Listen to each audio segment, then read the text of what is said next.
Hi guys, Harry Yotis here, professional trader for 20 years now, started in 2005 and still alive in 2026. Well, my. Today, this is Thursday, the 12th of February, big down day in the market, picture of the S&P 500.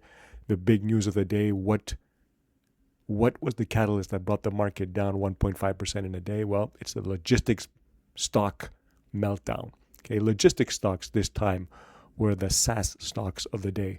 Recall that SaaS was going to be disrupted. Software as a service companies were going to be disrupted because of AI. Well, now AI is going to disrupt the logistics stocks. We'll get to that soon. First, let's talk about the technical picture like we always do of the market.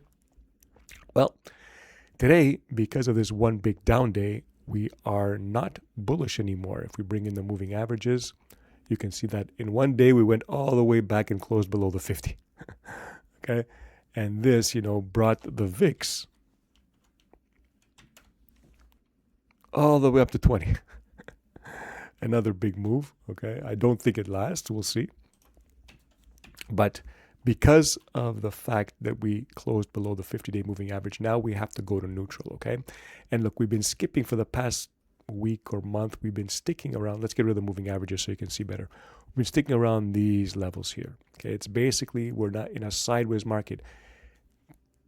Violating the 50, winning it back, violating it, winning it back. So now we have to be in a neutral stance. Okay, technically speaking, we're in a neutral stance.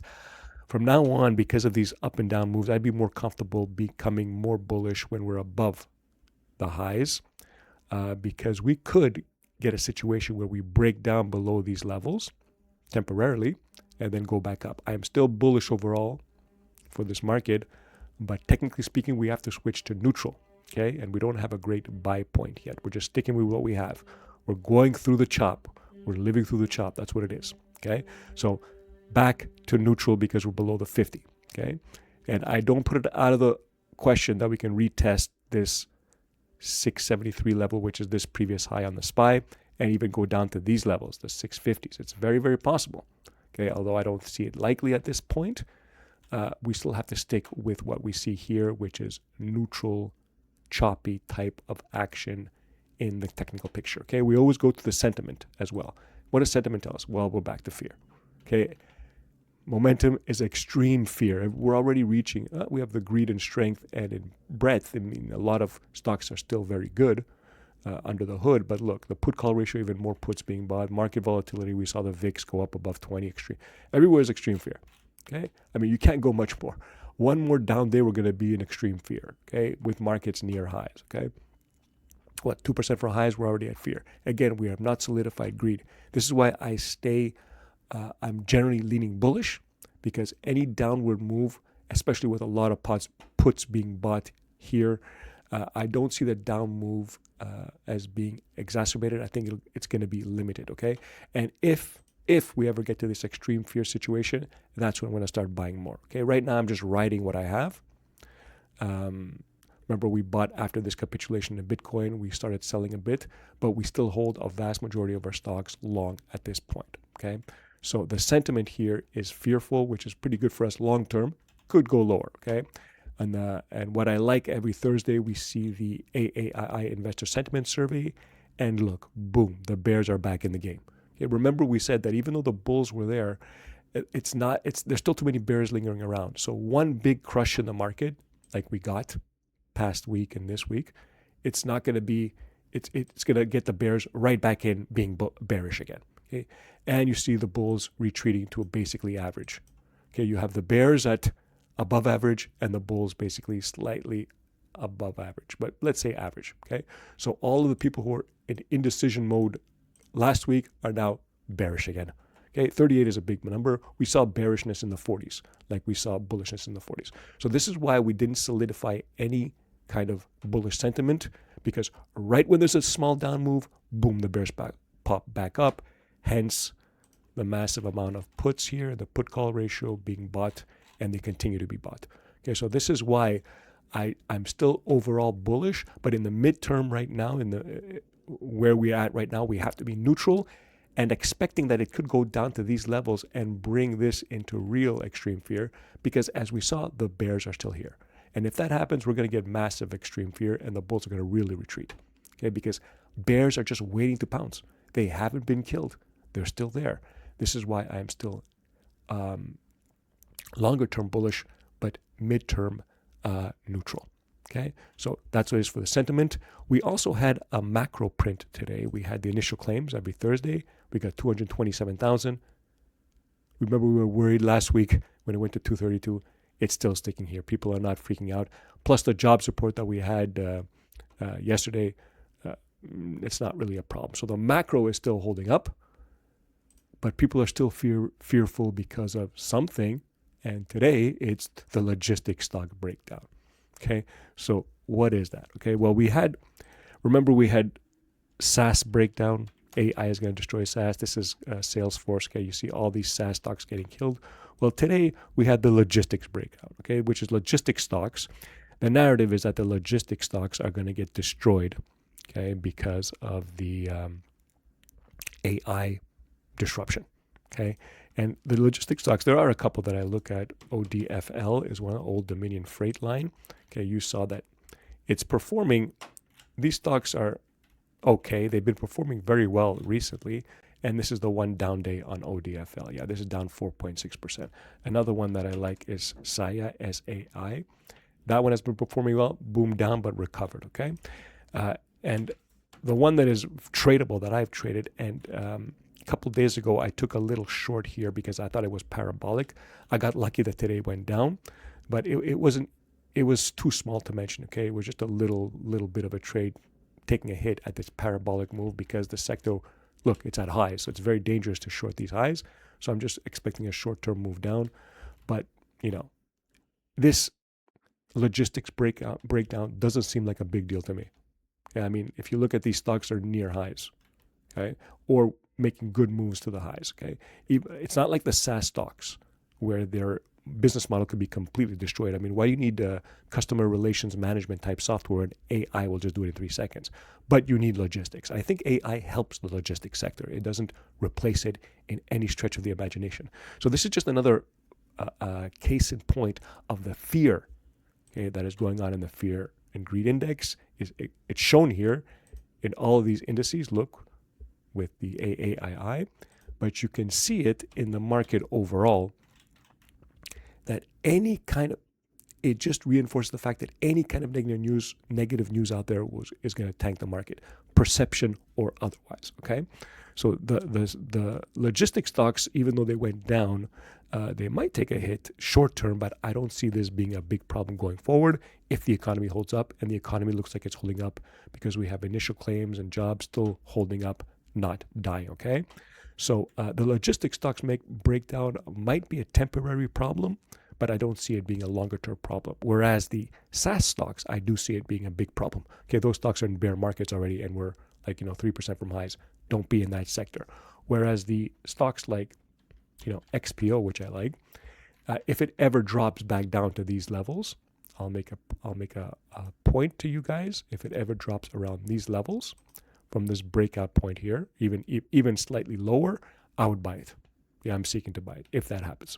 Okay, I will be covering my shorts and going long at my small short and probably going more long here. Okay, because I don't think it's a game changer in this sector. Okay, what else did we see? We also saw everything take a hit. Gold is down 2%. It was down 3%. It took a hit too. However, look, still a series of higher highs, higher lows. Nothing to be afraid of. It's still going up. The trend is up. This basically, we're still in the RSI here is still basically flat. The MACD, which is the PPO here, but it's basically the MACD, is coming down and looking to turn back up again. So we have gold being sold off with everything else in the market. Again, fear. People are raising money across the board. Usually, when you see the market go down, gold goes down, gold goes up. It holds a bit, but no, they were selling it, panic selling it. Same with silver, exacerbated move downward, down 10%. Now you tell me, why is the logistics stock meltdown due to AI hurting silver? Is it going to mean that we're not going to use trucks anymore? No catalytic converters? I don't know. But I don't know why it hurt silver, but that's the case. I mean, everything went down as a sympathy trade, as a cash raising trade because of that fact. Okay, so you have to take the good and the bad, and especially with silver, it's super volatile. I mean, it's down 10% here, it was up 10%, this big candle here, down 30, that's a big one. But the point is that you want volatility, especially if you want to be long. You have the fundamentals on your side, and volatility is what's going to make it go above 120 eventually. Okay, I don't know when, but it in my view, it will. And same with gold. I think this down move in gold is absolutely nothing. It's just fear mongering, and the GDX and all the gold miners are down too. But look at that, it's still at highs. Okay, even though GDX took a big hit, down 7% today, still at highs. It will not retest this level 85. Okay, very, very difficult. Maybe over time, maybe, who knows. We are still waiting in the gold and silver space to see a consolidation like this. Okay, this is not a consolidation yet. It's still very volatile. I want to see something like this. Okay, look at these 3 candles of nothing entering here, a week of sideways. That's when you buy it. Here, when it's consolidating, because you have the fundamentals on your side. Look, it's still holding strong. It's still 4,900, still around the $5,000 mark. I mean, it's crazy how stupid the miners are, how stupid cheap they are at these levels, okay? Especially if it holds around this level, it's incredible. You're going to see the miners slowly going up with a delay like they always do, okay? Because the market still doesn't, quote unquote, believe the gold move, which is crazy to me. It's a real move, okay? So let's reiterate. We have SPY going down today, big move because of the logistics meltdown. Technically speaking, we are in neutral territory because we are below the 50. So our outlook switches from bullish to neutral, and we're waiting.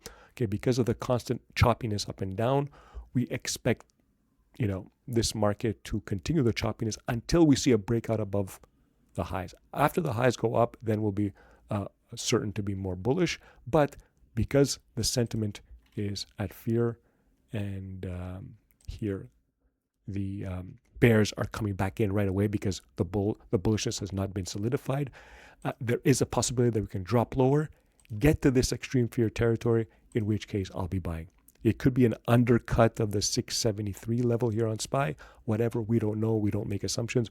We're just waiting for situations to be an extreme, and that's when we'll start allocating more, like it was here, okay, after the Bitcoin destruction. Okay, so again, we saw that the sentiment is in fear. AAII, the bears coming right back because they weren't destroyed before. Even though there was a lot of bulls, the bears still hung around, and now you see the bears coming back. Okay, we also had initial claims, nothing to worry about. The macro is still doing fairly well. Okay, and the logistics stocks breakdown, we had what is the stock? XPO is the one that is coming down from highs. It's down 6% from highs. Still very strong. Okay, I don't think I'm going to win on my short in there. I don't think it's going to go even lower. We'll see. SAIA is another one. SAIA. Look at that. All the way down. That came back big time. Look, recently going up. Okay, it's not at the all-time highs, but the trend for weeks is up. Okay, this is especially breaking this level, this 365 level. Touched it and came back up. You can see it's a very, very strong level. Okay, people want to buy these stocks, and of course, Old Dominion Freight Lines. That one is almost similar to SAIA, SAIA. So I believe the breakdown in the logistics stocks is overdone. The narrative is just a very negative narrative, so they get taken down, overdone. I mean, they continue to go lower. I just think, fundamentally speaking, the logistics sector does not get destroyed by AI like the SaaS sector is or will. So we also saw gold and silver hold the line. Okay, it's going to go down. Everything went down, but it's still looking very bullish if you take a step back and look at the overall picture. Silver is going to consolidate in these levels, still very, very volatile. We're waiting for it to get to these kind of candles. Not even close. Look at the highs and lows of these candles compared to the highs and lows of these candles, the intraday highs and lows. Okay, we need something like this. Calm down. Okay, I don't know if you can see it. We need something like this. Calm down. This. Calm down before entering the space. We have time. Okay, could be in the summertime. Could be in 3-4 months. We don't know. Okay, but as of right now, I don't see any calm down in this sector. So guys, I'm looking forward to tomorrow, because tomorrow is the CPI print, another big news being awaited in the market, and I probably added to this sell-off here because people didn't want to be in it before that. We'll see. So let's look forward to tomorrow. The last day in a very, very volatile week. Crazy day, guys. Logistics stock meltdown. Crazy. Okay, I'll talk to you guys tomorrow.